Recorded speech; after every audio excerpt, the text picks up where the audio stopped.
So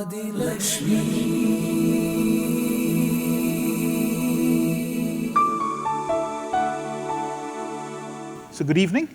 I'm kind of trying to do a different aspect of the session. So my name is Inir, and I'm grateful to being here. I'll tell you why. I believe this country of ours faces three grave problems. One we can do very little about, which is global change and climate change.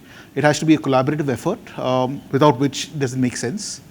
One which we are not even willing to talk about, which is our depleting water reserves, and it's happening at a very, very fast pace. And third, which is our drastic need of livelihoods in India. There's a huge need of livelihoods in India, and the reason why I'm grateful over here is because in front of me are people who are providing livelihoods. Yeah, as entrepreneurs, you are not taking a job, you're actually providing livelihoods, and you need a pat on your back, yeah? And you are solving a problem.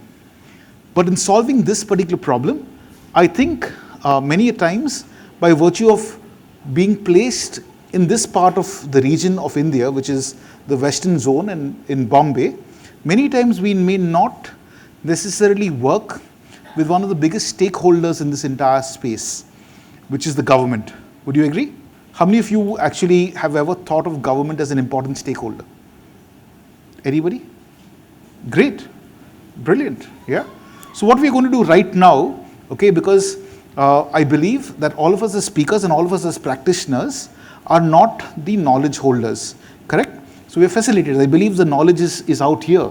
So I'm going to kind of provoke you all guys into saying the fact that, hey, how many of you all ever reached out to the government for compliance? Anybody? Great. 1, 2, 3. Could you share what aspect of compliance? Because I believe anything to do over here as entrepreneurs, there's a collective knowledge. Yeah. So what has is one, if you could spread it out with more, it increases the love and increases the knowledge. Could we get a mic if you don't mind? Yeah. So could you state which aspect of compliance did you reach out to the government for? You're next. Yeah, so I work in the food industry, so for me it would be the FSSAI. Brilliant. Yeah, thank you. What about you? A little more volume for me from the others? From everybody? Yeah, is it possible? Thank you for the feedback, yeah? Thank you. Yeah. They've taken the mic, yeah. I set up an import business, so I had to deal with all kinds of permissions with regard to imports. I even had to write to the Chief Minister's office in Delhi to get a clearance because my goods were stuck. So it was linked to, all kinds of licenses for importing goods from the US. Brilliant. This was way back, about 5 years ago. Brilliant. So the reason of also me asking you for help is so that if any one of us also are doing some similar work in that area, instead of reinventing the wheel, we could actually reach out to this cohort. And I believe that's how we build better bonds, as we were talking about interconnectivity in the previous session. Correct? Brilliant. Thank you for that. Yeah. Anybody else with any other compliance? Sir, you. Do you have the mic? Thank you. You're not going to like my compliance, but one is pretty much like what the lady behind told me about FSSAI. Okay. Like some of the prebiotics that we work require regulation, and it's partly CDSO, drug control, and FSSAI. The other is, unfortunately, we do biological samples outside, and then we import it, and we import shit really, because that's our biological sample. So yes, so importing stuff too, but nothing like yours. Brilliant, thank you. Anybody else for compliance? Yes, ma'am. Hi, Anybody myself. else? Can you hear me? Yes, clear. Yeah, myself, Sneha Vasaria. Okay. So basically, we're into renewable energy, and we set up technologies for the government. So we have to deal with the waste, the plastic waste, when it comes to setting up these technologies, and collect that waste and convert that into fuel.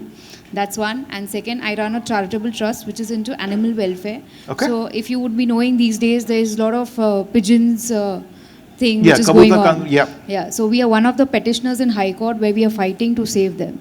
Right. So your compliance over there is you're reaching out as a petitioner over there in terms of Yes. that. Yeah, brilliant. Okay. Thank you. Anybody else?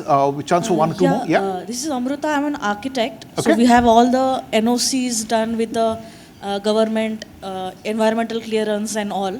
So we have to deal thoroughly with the government agencies for Brilliant. the clearance. Yeah. So again, please listen to the people who what they are saying, because all of us have needs, yes, specifically as business. So if anybody is saying something, so can I reach out to that person as well with regards to that aspect of compliance, correct? Rather than reinventing the wheel, because as part of this cohort, it becomes much more easier. Brilliant. Architect, brilliant. Yeah. Thanks. You said you had two aspects. Yeah, that was one. What's the other? No, NOCs and environmental clearance, basically. Brilliant. Excellent. One more? Anybody? Yeah, okay, then I can go. I also volunteer at an NGO, and we work with the Child Welfare Committee. We run 2 orphanages in Delhi. We run empowerment centers, so we have to necessarily keep liaising with the CWC for, they keep changing their requirements of us. So for example, just about a few months ago, they mandated that we need to have 25 staff members. Yeah. And so we're now in the process of trying to work it out with them and saying, but we raise donations to run our NGOs. Yeah. If we have to give salaries, nobody's going to give us any donations. So I can see a few nods there. So there's a lot of liaising, there's a lot of conversations, etc. that happen there. So the interesting part about compliance, it is sometimes people are unaware, and it's very, very murky of how do you navigate through this entire thing. If you have people who have somehow attempted that and at least been able to have some faults and failures in that entire aspect, here is a method of actually reaching out and says, hey, you know what, right now because of change in compliances, which does happen a lot, there is a fellow entrepreneur I can reach out to who can at least share the failures in that aspect to make my learning cycle a bit less. Yeah. A couple of also examples of compliances which you should have is one, do you have an Udyam Aadhar? How many of you? Have you heard of an Udyam Aadhar? Okay. So now this is the challenge, correct, in the government. So I'm just going to categorically call out. Please don't, I need to apologize if I sound ignorant or politically incorrect. I'm assuming most of us here would fall under what we call as MSMEs. Would that be correct? So that means having turnovers of, in micro it's less than 5 crores, in manufacturing less than 1 crore in terms of service, correct? So MSMEs do contribute almost 30% to the GDP. Yeah. And by the way, in this entire MSME space, we employ almost 97% of India's employment. Yeah. But guess what? The government doesn't know 85% of us. Why? Because we are not registered in that aspect over there. So like how we have an Aadhaar card, please do get an Udyam Aadhaar card. It's also known as an MSME certificate in the earlier days. What this helps you to do is, in case if you are a supplier to a big company or any other this, it at least helps them give you your payment cycles lesser. So say for example, if you were working with Reliance or Dabur or any other company, they normally have a 6-month to 9-month payment cycle. If you have this certificate as MSME and Udyam Aadhaar, it gets you in a shorter, it tells you that you have to be paid within a period of 35 to 45 days. Yeah, it's an easy process. You can do it by yourself, or you could go to a nearest common service center. There's no cash involved in this entire aspect. Have you heard of a startup certificate? Anybody who's been working on your enterprise for more than 10 years? If it's been working for more than 10 years, you may not be applicable. But for less than 10 years, anybody who's been working on their enterprise for less than 10 years? Okay. So have you heard of the Startup India certificate? Great. So do go on for it. There is a lot of, again, the reason of this conversation is to start out 2 things. One, start a conversation and at least identify possible people whom I could have this conversation with. Correct? So do look up at Startup India. There's a whole lot of benefits you do get from that. Yeah. So the government is a key anchor with regards to compliance, not only as a wall who I need to break my head against, but also as a possible bridge for me to reach other places. Yeah. So that's the first role that the government could actually look at working with. The second role that we could look at the government. How many of us need money? With raise of hands, how many of us need money? Yeah? Oh, so some people are too shy to ask for money, correct? Yeah? Yeah. So I like to share a funny story with regards to asking for money, correct? Because that's my personal battle when it comes to asking for money. So I went to a very high net worth individual who has a lot of, they're a public listed company. They're a traditionally wealthy family. And this person reached out and says, hey, Inir, what you're doing seems to be interesting, correct? Come, let's speak. And I reached there in the office and I was taken in BKC to this person's office on top, the corner office on top, and you can get to see the entire place. And after 30 minutes of conversations, I hesitated in asking for money, correct? I showed him what I'm doing. And after that, next thing you know, is this person saying, I need money for these things, correct? I'm running my foundation, please can you give me money? Yeah. And how do I tell him that, sir, I've taken a bus ticket to reach here and then taken a train and had to walk the last mile because, correct, there's not enough. But you are a person who owns this entire building and you are asking me for money. The realization that we need not be shy. Yeah, we have to ask for money. That's part of our jobs. Okay? Yeah. So money is important and the government does have a lot of supply for money. Yeah. But it does require certain systems, which is why I saying compliance, get your compliances first. And then if you do ask, there are very, very interesting schemes, by the way. There's a very, very new scheme launched by the government of Maharashtra, targeting at women entrepreneurs and also targeting rural entrepreneurs, which is able to give you money from 5 to 10 lakhs for you as, in all probability, as a subsidized interest, either subsidies either on interest or on principals. Yeah. So do look up, it's called as the Maha Entrepreneur Fund. It's recently launched in 2025. Because it's recently launched, they're still working on the nuances. But there's a previous one which is still very, very prevalent. It's called as the Chief Minister's Employment Guarantee Program, where you get a non-collateral loan of up to 50 lakh rupees at a 35% subsidy. Yeah, so that means basically for every 1 lakh you borrow, you invariably have to pay back only 65,000 with interest. Yeah, so that's still, and it's non-collateral. Yeah, so that's very, very prevalent in Maharashtra. There are many more. All you have to do is use either a chat or Gemini or any of these tools to see which are the government schemes. It's not easy navigating them. Yeah, it's not easy, but what it definitely helps is if you can reach out peers and pairs or in small cohorts, look at navigating through this entire process. What we've realized as Grassroots working with micro entrepreneurs in villages, on average, it takes 3 to 6 months to unlock capital. But once you do unlock capital, what happens is you get capital at subsidized rates, which means it's cheaper money for you to actually do your work. Number 2, once you actually generate that credit, it increases your credit history with the banks overall. Try going to the banks and asking for money, it's not very easy. Anybody tried? Yeah? How many have tried and failed? Brilliant. Yeah, so I've tried and failed multiple times.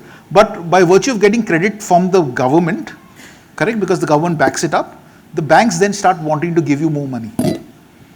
Yeah? So that's how it works.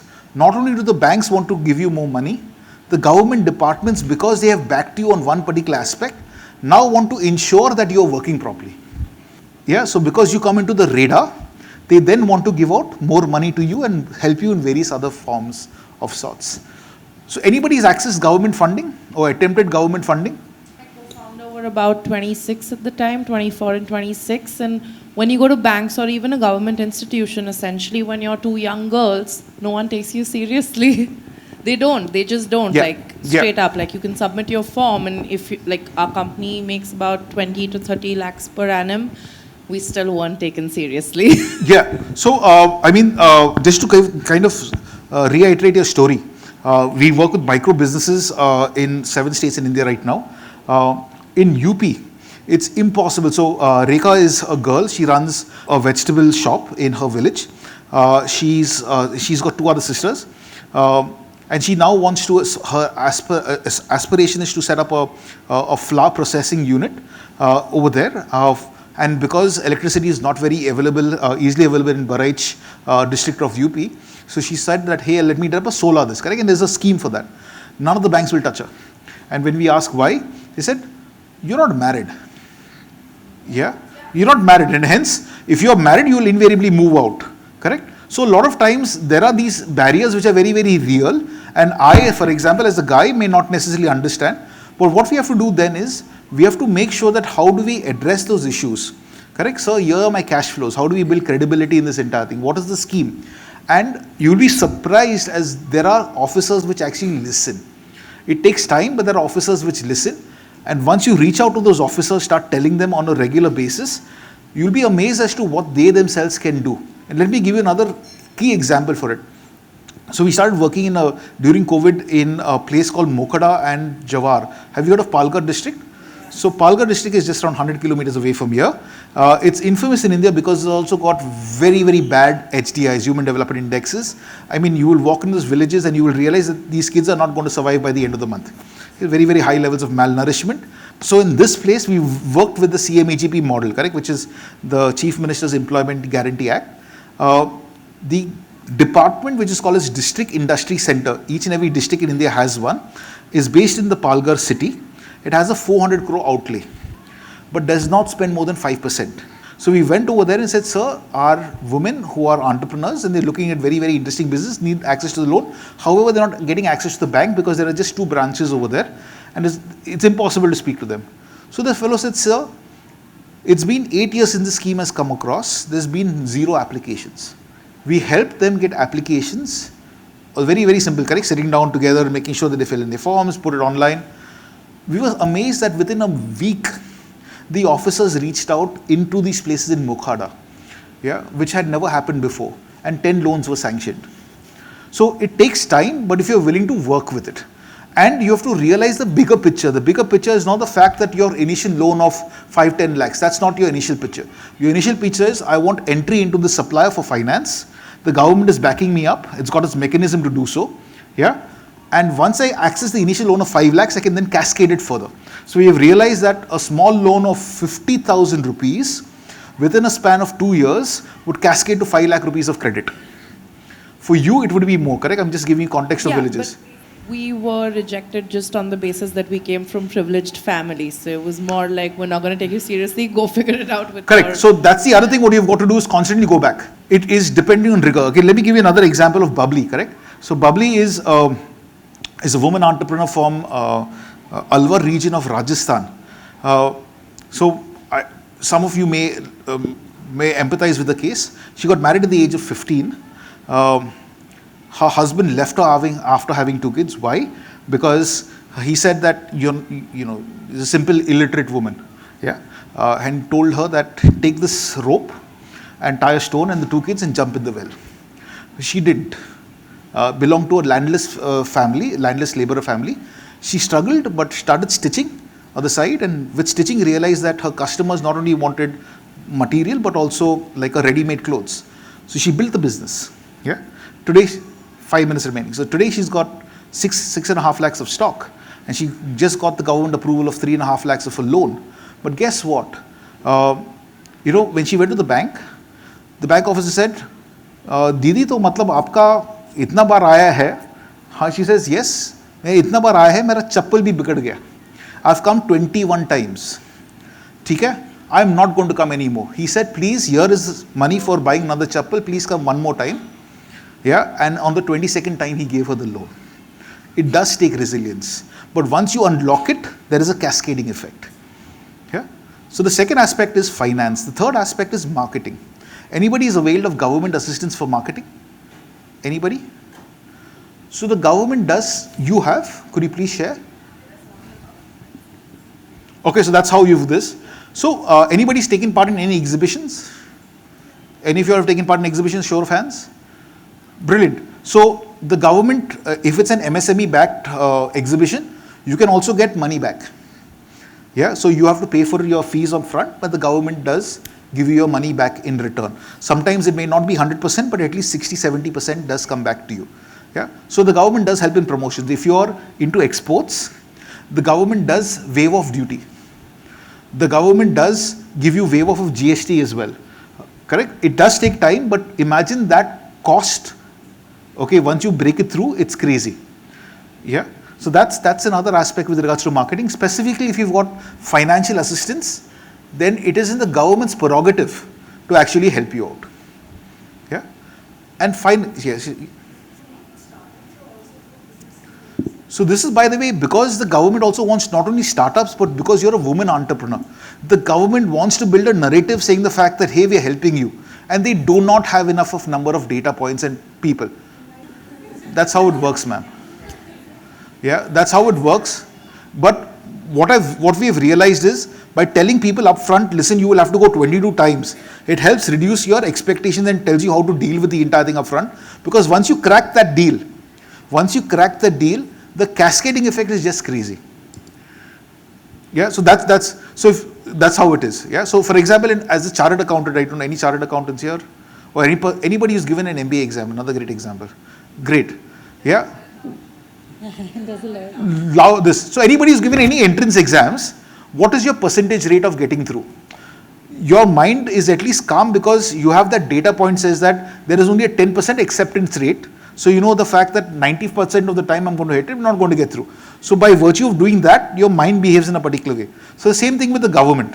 If you understand this is how it works, it's just a slightly calming effect.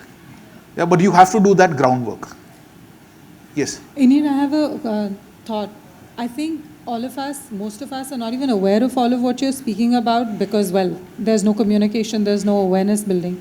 Is there a particular way that we can actually get to finding all this out? Like for me, the biggest pain in my head is is the GST aspect, the compliances aspect as an entrepreneur. I'm not even talking NGO right now. I had no idea about all of these things that were possible, and the government helping me market, I'm like, wow, almost fell off my chair saying, huh? What? Yeah. So what's the best place for us to find out more about this? So the best place for is, as I said, it's this cohort collective itself. Because over here itself, like as you were sharing with compliances and with regards to finance, correct? One person has attempted finance. I'm not saying that you've been successful.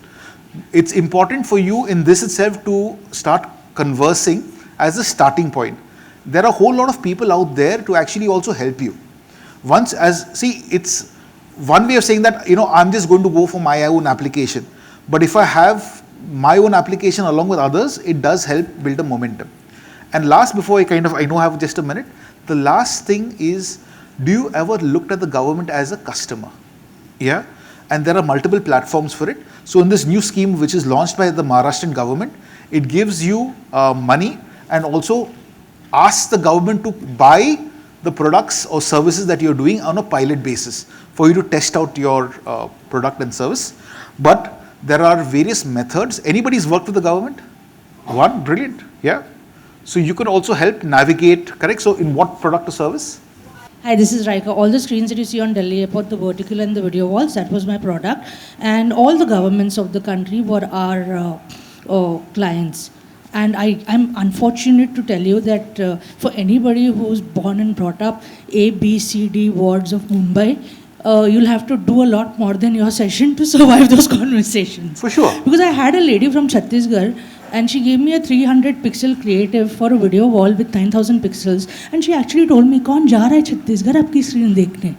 The attitude is that as long as the money comes in the pocket of the politician and the government officer, nobody cares a damn of what's going to happen.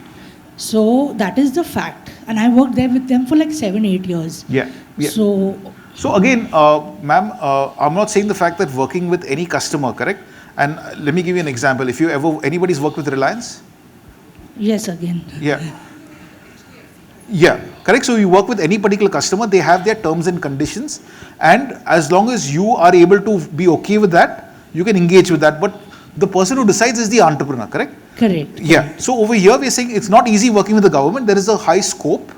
But there are terms and conditions, including what we call as chai pani, facilitation fees, delayed payments, all that various is fine. They actually have entire groups of people, 40 engineers sitting and doing surveillance. The moment a new person meets their officer or their politician, every single contact that you have, every place where you've gone on vacation, every person that you know, all of that they will pull out. Then they will discuss everything possible, and if they have 5 people in their own circle who are doing the same business, first they will take your PPT, put those people's logos and ensure that their money goes to those 5 people. After that has been done for 3 years, your file will go. Right. That is the absolute truth. I mean, Yes, I'm ma'am. not even mincing my Again, words. I'm just saying the fact that, ma'am, it's important to realize that there are variances and difficulties dealing with any particular customers. What I do like and appreciate is the fact that you've shared this difficulty, yeah, so that anybody who's now wanting to deal with the government at least understands that this is a possibility of dealing with it when I'm dealing with the government. Would you mind it if this cohort were to ask you for you sharing your stories? Would you be more open later on? Thank you, ma'am. Yeah, that's the premise. The premise of the session of mine was to first start the tipping point to start a conversation. Yeah, thank you.